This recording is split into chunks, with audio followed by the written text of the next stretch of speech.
Hello everyone, welcome to the lecture on rurality and marginals. This lecture is part of the paper on media and margins. It is an undisputed fact that the news are mainly urban centric and issues pertaining to the rural areas and the details of about ongoing issues in the rural issues are generally missing. The issues of the rural people are marginalized or ignored. The voices of the rural citizenry are forgotten or stifled due to various reasons. The voices of the rural citizenry are forgotten or stifled due to various reasons. These reasons vary from time crunch, disinterest among the viewers to reduction of the ratings. The regional media is more influential than the English language media in this sphere. This is not just in relation with the circulation, but the influence it carries in setting the agenda. The news stories which may contain false information are accepted at the face value. The ongoing incidents or the issues of the rural areas are not covered in the national media. Only to an extent in the regional media if and only they are severe or big incidents. The rural issues only get limited coverage, where the coverage of the issues of the marginalized does not arise, be it whether the print media or electronic. This lecture will help understand how the issues of the rural areas and among the rural citizenry, the issues about the marginals are ignored by the mainstream media and the various factors behind it. This lecture would also help understand why it is important to raise the concerns of the rural citizenry, as it is the media which plays an important role in bringing the problems and matters of the rural marginals in front of the public and the state. They play the role of a watchdog against the atrocities on the marginals, ownership of the media. Before we begin, we must know about the ownership of media. The majority of the media houses, the national and the regional, and both in the print and the visual media, are owned and operated by big business houses. They are driven by their agenda, and in support of the business they operate. They also enter into partnerships with other business groups, where at times they end up only promoting them. Negative reviews or reports, even when based on the facts, are not covered by the media. The majority of the media groups are run on the money generated by the advertisements, such as the hands of these people, the hands of these groups are tied and do not report on the shortcomings of these industrial houses and their products. Representation of the rural in media. The rural India is simmering with issues such as poverty, lack of infrastructure, malnutrition, unemployment, and agrarian crisis, etc. These issues form the core of the news analysis or are the predominant issues dealt by the media. These are the factors which are looked at for analyzing the condition of the masses in the rural areas. They are analyzed to see the livelihood, the well-being and the rights of the citizenry situated in the rural areas and particularly among the marginalized. The political processes around the rural side, where the local elections, the contestants and the issues raised by these contestants to ease the pain of the rural peasantry and other sections are the other subjects which are generally covered by the mainstream media. But the items covered also do not reflect the reality, or they do not give a holistic view of the problems. The emphasis of the mainstream media, the national media and the regional media included over the years have given undue importance to the market, the fluctuations in the market and the influence of the market, where the actual impact of the economic policies on the rural areas and its population, particularly the marginals, the impact of these on the lives and livelihood of the rural populace does not reflect in the coverage both in the print and visual media. The growth of the urbanization and the rural population are increasing, shifting to the urban areas in search of employment and livelihood. They dwell in the urban areas in huge numbers at times. Majority of the people coming from one taluk or a district and continue working in the factories or the infrastructure projects. The impacts of the policies which at times lead to the loss of employment are mostly ignored by the mainstream media. The rural populace which come to these areas as there are no employment opportunities present in the local areas and the problems faced by the populace are not of general interest. According to a study conducted by Vipul Mudgal in 2011, in the rural coverage in the Hindi and English dailies, it is seen that the coverage of the rural issues is almost negligible. On an average, the country's top circulation papers devoted only about 2% editorial space of their national flagship editions, with predominantly urban readerships to the issues and concerns of majority of Indian population. In spite of the low coverage, the stories which are based on the rural India are also not about farmers or villagers or their concerns that are related to land, livestock, resources or farming. The majority of the news stories which are covered in the mainstream media, both print and visual media, about the rural areas are also about the violence, crime and related stories. The agrarian crisis, unemployment and other problems which plague the countryside are not reported.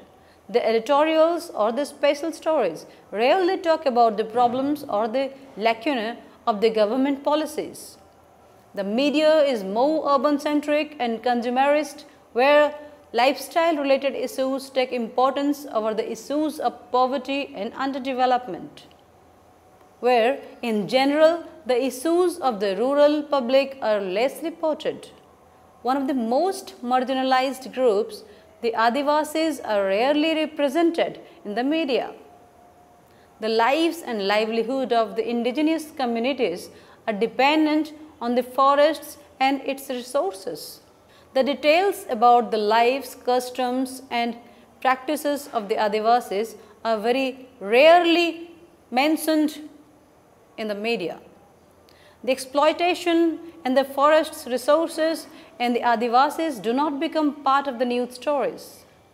The reports on the Adivasis are mostly related to the violence or about the protests carried out by these groups, impeding the growth and development.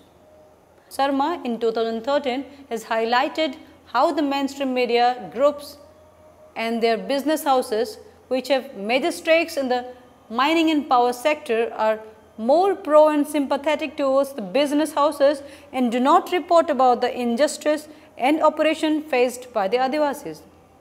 With the exception to the violence and portrayal of the Adivasis as anti-development, the struggles of the Adivasis are also disregarded and not reported.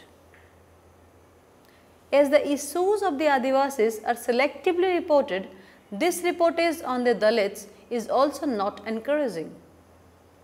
The caste-based atrocities and the violence related to it dominate the reports, but only those incidents which have led to mass-scale violence or gruesome incidents are only reported. The caste-based violence reports also do not give a holistic picture. The violence and death is reported, but the reasons behind the violence and the Brahmanical understanding, which is the reason behind the violence and atrocities, are not raised. The essential question about the caste, Hindus and their attitude towards the oppressed communities are not highlighted.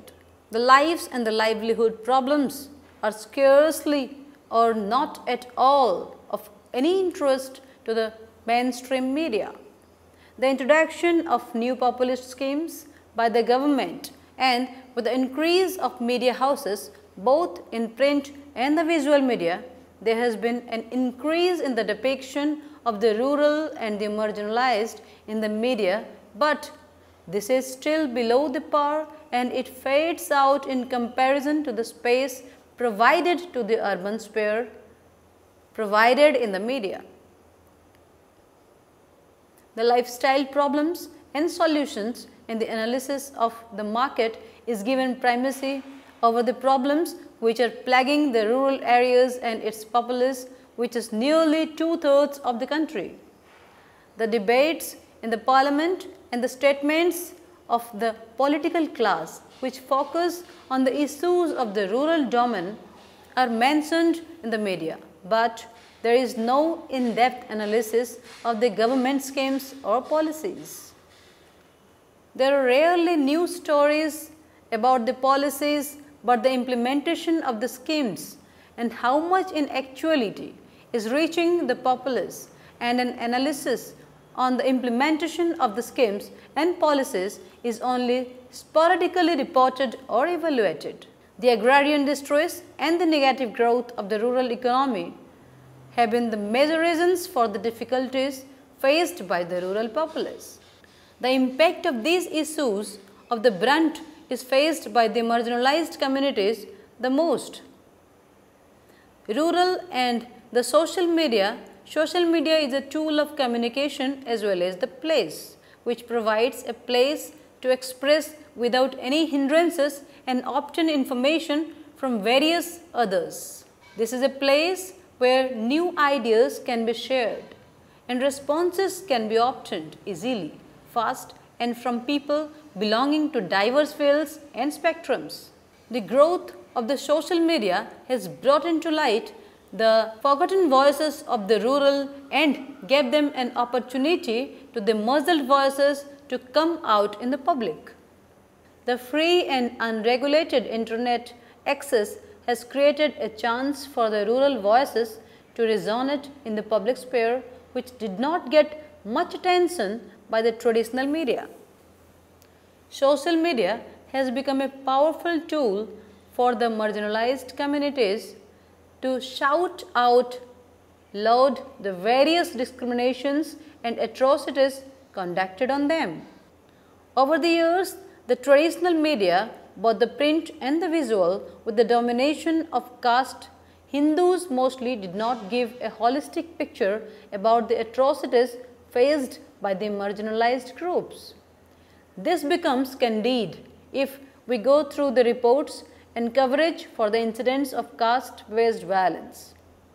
Among the other most marginalized group, the Adivasis, though there is relatively less connectivity with these groups, but still internet-based communication and the usage of social media for various reasons is still prevalent. If we look according to the age groups, the usage of internet-based communication is widespread among the Adivasi youth. The Adivasi communities have created their own Facebook and WhatsApp groups, which are not only used to disseminate information, but also which are used for debates and discussions about the Adivasi lives and contemporary issues. They are also being used for internet-based activism and to set counter narratives against the prevalent hegemonic discourses. It has made easy for informing, organizing and conducting events, instances of oppression and injustice on socio-political issues, and to disseminate information about the events and later discussions on the events relatively easier and fast.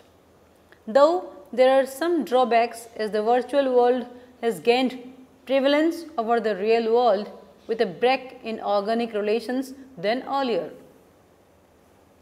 The social media provides opportunity for the user to generate his own content or to share the content which has influenced the user or what he likes. The content in social media includes but not limited to pictures, videos, music, portraits, locations, etc. The social media has also provided opportunity to the users both in the rural and urban areas to address the global audience. This has helped the rural populace and particularly the marginal groups to state their problems and atrocities carried out against them in front of the whole world. Alternative media, apart from the mainstream print and visual media, the growth of the social media, there are other avenues of communication among the rural areas and particularly the marginalized groups. The citizens and alternative media and communication can be of different forms. Community radio, information and communication, technologies, etc. They are run by small local groups. Some request for funding from other sources. The funds are also generated locally within the particular social groups or movements or from outside. It is about bringing the diverse voices out to the mainstream. This can be formed and maintained by individuals, groups, communities, civil society organizations, etc. to bring the voices from the below. They can be formed to support one single cause or multiple issues. As Jato Petit, Juan Francisco Salazar and Alfonso Dargron observe, the various alternative methods which include participatory video, community radio, multimedia centers, theatre for development, music, traditional and digital storytelling, the internet, community television, mobile phones and diverse forms of print media such as posters often used explicitly within process of strengthening participation, citizenship, empowerment and social change. The community driven media or the indigenous media among the Adivasis to represent the marginalized groups is one such example. These Adivasi media are run on limited resources and have unique characteristics and methods of communication.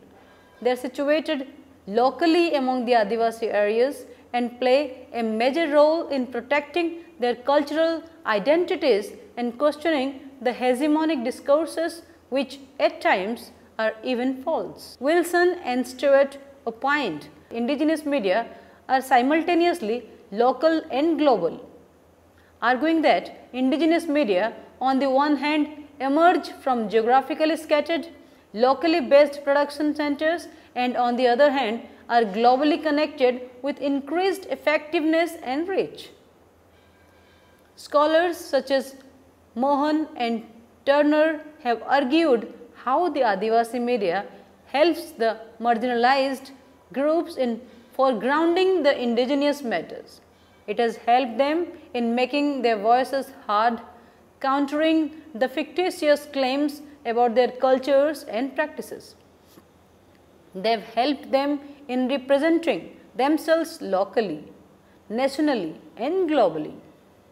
Apart from the indifference from the mainstream media, the language barriers and the prevailing illiteracy among the Adivasis are impediments to disperse information about the Adivasis.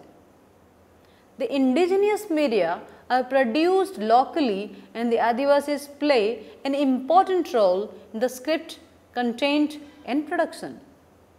The content prepared by these groups is relevant, trustworthy and it is prepared in their local language which helps in overcoming the linguistic barrier and can be effective tools of communication. New initiatives highlighting the rural domain. With the increase of broadband connectivity and the internet, there have been new blogs and websites coming up with a special focus on rural areas and the marginalized groups. These have been started to document the distress and the variance of rural India. The People Archive of Rural India is one such example where it has been started to document and archive characteristics of rural India's occupations, arts and crafts, culture, literature, legend, transportation and other fields. It has been established to create a one-place database in different forms, published stories, reports, videos and audios. Apart from the People's Archive of Rural India, there are various websites and blogs established to document and highlight various cases and incidents of the atrocities against the Dalits and the struggles. These have been established with the sole aim of highlighting upon the rural specialties and the marginalized sections. These provide spaces to archive and record the diverse art forms, culture and traditions.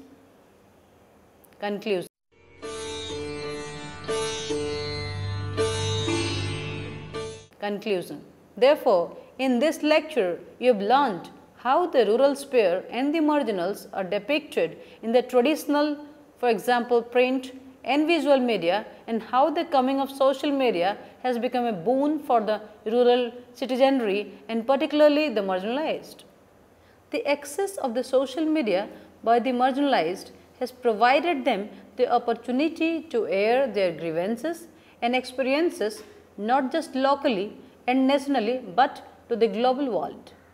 This lecture also helps you to understand how the marginals in the rural areas use alternate and new forms of communication to share information, their cultures and organize themselves against various forms of oppressions.